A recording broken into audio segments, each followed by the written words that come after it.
അതിന് പ്രത്യേകമായിട്ട് ഇതുപോലെ ഉണ്ടാക്കേണ്ടതുണ്ടോ? ഇല്ല, പച്ചക്കളമാണ് പറഞ്ഞത്. ഇതാണ് ഞാൻ ഉറപ്പിച്ചു പറയുന്നു.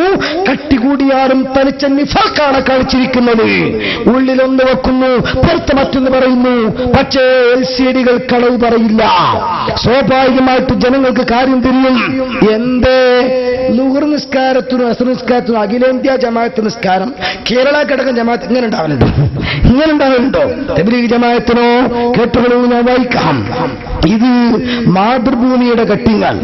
1985 ഏപ്രിൽ 14 മാതൃഭൂമി. ബഹുമാനപ്പെട്ട അണ്ടോൺ ഉസ്താദിന് ഡയറി പരിശോധിച്ചപ്പോൾ അതിന് കിട്ടിയ അനർഘമുത്താണ്. അള്ളാഹു തആല മാഫിറത്ത് കൊടുക്കുമാറാകട്ടെ. തബ്ലീഗ് സമ്മേളനം തുടങ്ങി, അസ്ർ ജമാഅത്ത് സമ്മേളനം തുടങ്ങി. അങ്ങനെ ഉണ്ടോ? ഏഴ് റിപ്പോർട്ടിൽ തബ്ലീഗ് സമ്മേളനം തുടങ്ങി. പത്തനംതിട്ട, കേട്ടോളൂ, 2 ദിവസം നീണ്ടു നിൽക്കുന്ന തബ്ലീഗ് സമ്മേളനം പത്തനംതിട്ട മുഹിദ്ദീൻ ജുമാ മസ്ജിദ് അങ്കണത്തിൽ പടുത്തുയർത്തിയിട്ടുള്ള താൽക്കാലിക പന്തലിൽ ശനിയാഴ്ച പുലർച്ചെ ആരംഭിച്ചു. ഖതീബ് MV അബ്ദുൽ ഗനി അലി സമ്മേളനം ഉദ്ഘാടനം ചെയ്തു. കേരള അമീർ അൽ ഹാജ് മൂസ മൗലവി പ്രസംഗിച്ചു. ളുഹർ ജമാഅത്തിന് അങ്ങനെ ഉണ്ടോന്ന്?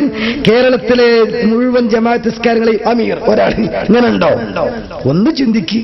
യു തിങ്ക് ലേശം ചെറുമട്ടത്തിലൊന്ന് അല്പം ചെറിയ അധികമൊന്നും വേണ്ട, ആൽബർട്ട് ഐൻസ്റ്റീനെ പോലെ ചിന്തിക്കൊന്നും വേണ്ട, ഒന്ന് ലേശം ഒരു ആവറേജ് ബുദ്ധിയോടുകൂടി ചിന്തിച്ചോ. റിപ്പോർട്ട് 2. അഖിലേന്ത്യാ തബ്ലീഗ് സമ്മേളനത്തിന് ബാംഗ്ലൂർ ഒരുങ്ങി. League times 19/2/1985. പ്രത്യേക ലേഖകൻ, സാധാരണക്കാർക്ക് വേണ്ടിയാണ് ബാംഗ്ലൂർ. അഖിലേന്ത്യാ തബ്ലീഗ് സമ്മേളനത്തിന് വേണ്ടി ബാംഗ്ലൂർ നഗരം ഭക്തിയുടെ പരിവേഷം അണിഞ്ഞു കഴിഞ്ഞു. ഫെബ്രുവരി 23 ശനിയാഴ്ച തുടങ്ങി 27 ബുധനാഴ്ച അവസാനിക്കത്തക്ക വിധം ഇവിടെ നടക്കുന്ന സമ്മേളനത്തിനോടനുബന്ധിച്ച് ഇതിനകം ഇന്ത്യയുടെ വിവിധ ഭാഗങ്ങളിൽ നിന്നായി എത്തിയ ആയിരക്കണക്കിന് തബ്ലീഗ് പ്രവർത്തകർ ബാംഗ്ലൂരിലെ മിക്ക മസ്ജിദുകളും തിരക്കുള്ളതാക്കി. കേരളത്തിൽ നിന്ന് അൽ ഹാജ് കാഞ്ഞാർ മൂസ മൗലാനയുടെ നേതൃത്വത്തിൽ എത്തിയിട്ടുള്ള 50ഓളം പ്രവർത്തകരും പല ദിവസങ്ങളിലായി ബാംഗ്ലൂരിൽ പ്രവർത്തിച്ചു വരുന്നു. അസ്സലാമു അലൈക്കും എന്ന് പറഞ്ഞ് സലാം വീട്ടിയാ കഴിഞ്ഞു. നൂർ ജമാഅത്ത് പോലെ, അസ്ർ ജമാഅത്ത് പോലെ അങ്ങനെ 50 ആൾക്കാരുണ്ടോ? അസ്ർ ജമാഅത്ത് സലാം വീട്ടിയിട്ട് ബാംഗ്ലൂർക്ക് കയറലുണ്ടോ? ഞങ്ങൾ ആലോചിക്കും. നിങ്ങൾ മലയാളമാണല്ലോ പറഞ്ഞത്, കേൾക്കണില്ലേ? തബ്ലീഗ് നേരത്തെ സ്ത്രീധനം മോഹിച്ചുകൊണ്ട് സ്ത്രീധനം കൊടുക്കാതെ കല്യാണത്തിന് വരെ മുജാഹിദ് കുടുങ്ങിയ പോലെ നന്നാവണമെന്ന ചിന്തയിൽ തബ്ലീഗ് ജമാഅത്തിൽ അകപ്പെട്ടവരുണ്ടാകും. അത്തരം ആളുകൾക്ക് വേണ്ടിയാണ് ഞാൻ ഇത് പറയുന്നത്. നോക്കിക്കോ നിങ്ങൾ. പോരാ, ഇനി ഇത് മലയാള മനോരമ റിവായത്ത് ചെയ്ത മറ്റൊരു ഹദീസ് കേട്ടോളൂ. മലയാള മനോരമ 2002 നവംബർ 15 വെള്ളി. കാഞ്ഞാർ മുഹമ്മദ് മൂസ മൗലാനക്ക് കണ്ണീരോടെ വിട. മനോരമയാണ്. അപ്പൊ എന്തായിരുന്നാലും ഇപ്പൊ നമ്മളുടല്ലോ, സിറാജൊന്നുമല്ലല്ലോ. ആലുവ അന്തരിച്ച തബ്ലീഗ് ജമാഅത്ത് കേരള അമീർ കാഞ്ഞാർ മുഹമ്മദ് മൂസ മൗലാന 72ന്റെ മൃതദേഹം എടത്തല ജംഇയ്യത്തുൽ കൗസരിയ കോമ്പൗണ്ടിൽ ഖബറടക്കം നടത്തി. തബ്ലീഗ് ജമാഅത്തിന്റെ പ്രവർത്തനം കേരളത്തിൽ ആരംഭിച്ചത് മൂസ മൗലാനയുടെ നേതൃത്വത്തിലായിരുന്നു. നിങ്ങൾക്ക് നേതാവില്ലാന്ന് ആരെ പറഞ്ഞത്? നേതാവില്ലാന്ന് ആര് പറഞ്ഞു? സംഘടനയാകുമ്പോൾ നേതാവുണ്ടാകും. സെക്രട്ടറി അല്ലല്ലോ, പ്രസിഡന്റ് അല്ലല്ലോ. ഓഹോ, ചക്ക എന്ന് പറഞ്ഞെങ്കിലേ സാധനം തിരിയൂ. പിലാക്കായ എന്ന് പറഞ്ഞാലോ അല്ലേ? നോക്കിക്കോളൂ. തേങ്ങ കുഴപ്പമില്ല, നാളികേരം അത്ര കൊള്ളില്ല. അങ്ങനെയാ സ്വാഭാവികമായിട്ടും ചെരക്കൊന്നായ പോലെ. നിങ്ങൾ അറബിയിൽ അമീർ എന്ന് പറയുന്നു, ഞങ്ങളോ സെക്രട്ടറി പ്രസിഡന്റ് എന്ന് പറയുന്നു. എവിടെയോ സത്യം പ്രസംഗിക്കുമ്പോ പറഞ്ഞു. അങ്ങനെയാണെങ്കിൽ സമസ്തയും ദക്ഷിണ നേതൃത്വയും SYS രജിസ്റ്റർ ചെയ്ത സംഘടനയാണ്. തബ്ലീഗ് ജമാഅത്ത് രജിസ്റ്റർ ചെയ്തിട്ടില്ല. ഈ രജിസ്റ്റർ ചെയ്തെങ്കിലേ ബിദ്അത്താകുന്നുള്ളത് ഏത് കിതാബില? അല്ല, അറിയാത്തവന്ന് ചോദിക്കാൻ. രജിസ്റ്റർ ചെയ്തെങ്കിൽ മാത്രമേ മുബ്തദിയായിട്ട് അംഗീകരിക്കൂ. ഇന്ന ഖോജ ഇന്ന കിതാബിൽ. അങ്ങനെ ഉണ്ടോ? വെറുതെ വിഡിത്തം പറയാന്നല്ലാതെ. നിങ്ങൾ ആലോചിച്ചു നോക്ക്, നിഷ്പക്ഷമായിട്ട് ആലോചിച്ചു നോക്ക്. നിങ്ങൾ എന്ത് വ്യക്തമായിട്ട് അദ്ദേഹം പറയുന്നത് ഇത് ഇത് ളുഹർ നിസ്കാരം പോലെ അസ്ർ നിസ്കാരം പോലെ ഒരു പാർട്ടിയാണ്, അല്ലാതെ അത് പ്രത്യേകമായ പാർട്ടിയല്ല. ഇവിടെ ചോദ്യം ചോദിക്കാൻ ഒരുങ്ങി നിൽക്കുന്ന തബ്ലീഗുകാർക്ക് ലാസ്റ്റുള്ള ചോദ്യം അതാ, തബ്ലീഗിന്റെ ഗ്രന്ഥമാണെന്ന് തെളിയിക്കാമോ? തബ്ലീഗ് നേതാക്കളുണ്ടോ? ഇനിയിപ്പോ ഇതിലാരെങ്ങനെ തെളിയിക്കാം? അങ്ങനൊന്നും സ്വാഭാവികമായിട്ട് കുല്ലിന്റെ വജൂദ് അഫ്രാദിന്റെ തലത്തിലാന്ന് പറഞ്ഞതുപോലെ ഇതിങ്ങനെ നേതാക്കന്മാരാണ്, അമീർ, കേരള ഘടകം, അഖിലേന്ത്യാ ഘടകം, ഇങ്ങനെയല്ലാതെ എങ്ങനെ തെളിയിക്കുക? എന്നാൽ കേട്ടോളൂ, തബ്ലീഗ് പ്രവർത്തന സന്ദേശം എന്ന ബുക്കാണിത്. തബ്ലീഗ് പ്രവർത്തന സന്ദേശം കാഞ്ഞാർ മൂസമോനാനുടെ മരുമകൻ ഇസ്ഹാഖുൽ കാസിമി, അദ്ദേഹമാണ് ഗ്രന്ഥത്തിന്റെ വിവർത്തകൻ. അതിനദ്ദേഹം പറയുന്നുണ്ട് വ്യക്തമായി തന്നെ, ഈ നേതാക്കളുടെ മഹാന്മാരുടെ കൂട്ടത്തിൽ തിളങ്ങുന്ന താരമാണ് ഹസ്രത്ത് മൗലാന ഷാ മുഹമ്മദ് ഇല്യാസ് അവറുകൾ.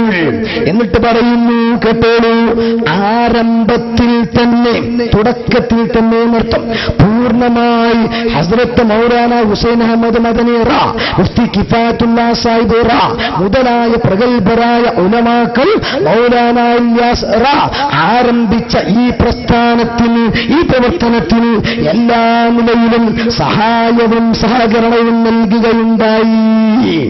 അപ്പൊ ആരംഭിച്ച നേതാവും സഹകരിച്ച നേതാക്കളും ഇന്ന നേതാക്കളാണ് എന്ന് വെട്ടിത്തുറന്നുകൊണ്ട് തന്നെ പറയുന്നു. അപ്പൊ ഇപ്പ കളിച്ചത് കാപട്യല്ലേ? ആ കളിച്ചു നോക്കിക്കോ നിങ്ങൾ. ഈ സക്കാത്തിനോട് നിസ്കാരത്തെ പറ്റി അഭിപ്രായം ചോദിക്കും പോലെയാന്ന് പറഞ്ഞ കാപട്യല്ലേ? ഒന്ന്. രണ്ട്, ഹബീബ നബി തങ്ങളെ മൗലിദ് ഓതാൻ പാടില്ല എന്ന് എതിർക്കുന്ന അതേപോലെ തന്നെ എതിർത്തു. വഫാത്തായ മഹാന്മാരെ വിളിച്ചുകൊണ്ടുള്ള സഹായാർത്ഥവും. സുബ്ഹാനല്ലാഹ്, മഹാന്മാരാരെയും വിളിക്കാൻ പാടില്ല നമ്മുടെ മേൽപ്പറയപ്പെട്ട ഗ്രന്ഥം. ആ ഗ്രന്ഥത്തിലും പറഞ്ഞിരിക്കുന്നത് അങ്ങനെ തന്നെയാണ്. നസീഹത്തുൽ മുസ്ലിമീൻ, നേരത്തെ ഞാൻ പറഞ്ഞ ഈ നാട്ടിൽ നിന്നിറങ്ങിയ ഗ്രന്ഥം. പക്ഷെ ഗ്രന്ഥം അബദ്ധമായിട്ടുണ്ട് എന്നുള്ളത് അവർക്ക് ബോധ്യപ്പെട്ടു എന്നത് നമുക്ക് ബോധ്യപ്പെടുന്നുണ്ട്. അതെന്താ കാരണം? ഈ ഗ്രന്ഥം ഇറക്കിയതിനു ശേഷം അവന്മാർ നടത്തിയ സമ്മേളനം, ആ സമ്മേളനത്തിന്റെ അനുബന്ധിച്ചിറങ്ങിയ ആരൊക്കെയാണ് സംബന്ധിക്കുന്നത് എന്നും സ്ഥാപനത്തെ പരിചയപ്പെടുത്താനും വേണ്ടി അവരൊക്കെ ബുക്ക്ലെറ്റായത്. ഇതിൽ കേട്ടോളൂ നിങ്ങൾ, സയ്യിദ് ഹസനി അക്കാദമി പ്രസിദ്ധീകരിച്ച ഗ്രന്ഥങ്ങൾ എന്ന് പറഞ്ഞ് 35 ഗ്രന്ഥങ്ങളെ പരിചയപ്പെടുത്തുകയാണ്. ചെറുതും വലുതുമായ 35 ഗ്രന്ഥങ്ങൾ. ഇത് നിങ്ങളുടെ നാട്ടിൽ വായിക്കുന്നത്, ഞാൻ മലബാറിന് കൊണ്ടുവന്നതല്ല, എന്റെ നാട്ടിൽ നിന്ന് കൊണ്ടുവന്നതല്ല, മഞ്ചേരി മലപ്പുറത്ത് കൊണ്ടുവന്നതല്ല, ഇവിടെ വിതരണം ചെയ്തതാണ്. 35 ഗ്രന്ഥം പരിചയപ്പെടുത്തുകയാണ്. ആ കൂട്ടത്തിൽ നസീഹത്തുൽ മുസ്ലിമീനെ കാണാനില്ല. എന്തേ? ഇതിവിടെ ഇറങ്ങിയപ്പോ സുന്നത്ത് ജമാഅത്തിന്റെ പ്രവർത്തകന്മാർ അത് കൈകാര്യം ചെയ്തു, ആളുകളിടയിലേക്ക് എത്തുമെന്ന് കണ്ടപ്പോ ഉടനെ ഭംഗിയോടെ പിൻവലിക്കുകയാണ്. ഇനി പിൻവലിച്ചിട്ട് കാര്യമൊന്നുമില്ല, ഒട്ടകപ്പക്ഷിയുടെ നയം പോലെ ഇരിക്കും. ശത്രുക്കളെ കാണുമ്പോ തല വേഗം പൂത്തും പോലും മണ്ണൊരു ബാക്കി മൂട് പൊന്തിയിട്ടല്ലേ. സ്വാഭാവികമായിട്ട് എന്റെ കയ്യിലൊക്കെ അത് കിട്ടിയ, ഇനിയിപ്പോ കാക്കയുടെ കയ്യിൽ കോടവാണി ഇത് കിട്ടിയതുപോലെയല്ലേ. ഇത് നോക്കിക്കോളെ, പിന്നെ ഇന്റർനെറ്റിൽ അല്ലെ ലോകത്തെവിടെയൊക്കെ എത്തി. ഇനി മറച്ചു വെച്ച നമ്പൂരി വെച്ച ടിക്കറ്റ് എടുത്ത പോലെ എന്നല്ലാതെ കോഴിക്കോട്ടിൽ നിന്ന് ബസ്സിൽ കയറുമ്പോ ടിക്കറ്റ് എടുത്തു, എടപ്പാടെത്തിയപ്പോ ബസ് നിർത്തി, എല്ലാവരും മൂത്രമൊഴിക്കാൻ പോയപ്പോ ഇയാൾ പോയില്ല, സീറ്റ് പോകുമെന്ന് പേടിച്ചു. പിന്നെ ഇയാൾക്ക് തോന്നി ഇനിയിപ്പോ അത് നിർത്തണമെങ്കിൽ തൃശ്ശൂർ എത്തണോ, അപ്പോഴേക്ക് മൂത്രമൊഴിക്കാൻ ബുദ്ധിമുട്ടിയാലോ. എല്ലാവരും കയറുമ്പോ ഇയാളിറങ്ങി മൂത്രമൊഴിക്കുമ്പോ ആരോ പറഞ്ഞു, നമ്പൂരച്ചോ ബസ് പോകുന്നുണ്ട്. ഇല്ലല്ല, മുമ്പിൽ വന്ന ബസ് പോകൂല, ഇങ്ങനെ വന്നതാ KSRTC-യിലല്ലേ, അതെ സൂപ്പർഫാസ്റ്റ്, അതാണ് ഇപ്പൊ പുറപ്പെടുന്നുണ്ട്, പോവില്ല, മുമ്പളെ ബസ് പോവില്ല. ലാസ്റ്റ് ബസ് പോയി. അപ്പൊ ചോദിച്ചു എന്തിനാന്ന് ചോദിച്ചാൽ ഉറപ്പിച്ചു പറഞ്ഞത്, എങ്ങനെ ബസ് അങ്ങോട്ട് പോവാ, ടിക്കറ്റ് എമ്പളെ കയ്യിലല്ലേ. ടിക്കറ്റ് എമ്പളെ കയ്യിലായിട്ട് കാര്യമുണ്ടോ ബസ്സിൽ? നിങ്ങൾക്ക് ഇനി നിങ്ങൾ പിൻവലിച്ചിട്ട് എന്താ കാര്യോ? എന്റെ കയ്യിൽ ഒറിജിനൽ കോപ്പി കിട്ടിയില്ലേ, എഴുതിക്കോ നിങ്ങൾ. പക്ഷേ എന്റെ സഹോദരന്മാരെ, ഞാൻ ഉറക്കി പിടിക്കാതിരിക്കാൻ ആ തമാശ ശൈലി സ്വീകരിക്കുന്നത് വിഷയത്തിന്റെ ഗൗരവം നിങ്ങൾ ഒരിക്കലും തന്നെ മറന്നുപോകാൻ പാടില്ല. പരലോകത്ത് പടച്ച തമ്പുരാന്റെ മുമ്പിലേക്ക് മൂക്കിൽ പരുത്തി വെച്ച് പോകേണ്ടവരാണ് നാമെന്ന ബോധം നമുക്ക് വേണം. വെറുതെ ജനങ്ങളെ മുശ്രിക്കാക്കിക്കൂടാ, വെറുതെ കഫറാക്കിക്കൂടാ. ഈ ഗ്രന്ഥം മരിച്ചു നോക്കുമ്പോൾ ഒരുപാട് സിവിലും ക്രിമിനലുമായ നിരവധി കേസുകളാണ് കയ്യോടെ പിടികൂടാൻ ഉള്ളത്. ആ കൂട്ടത്തിൽ അമ്പിയാക്കന്മാരെ മോശമായി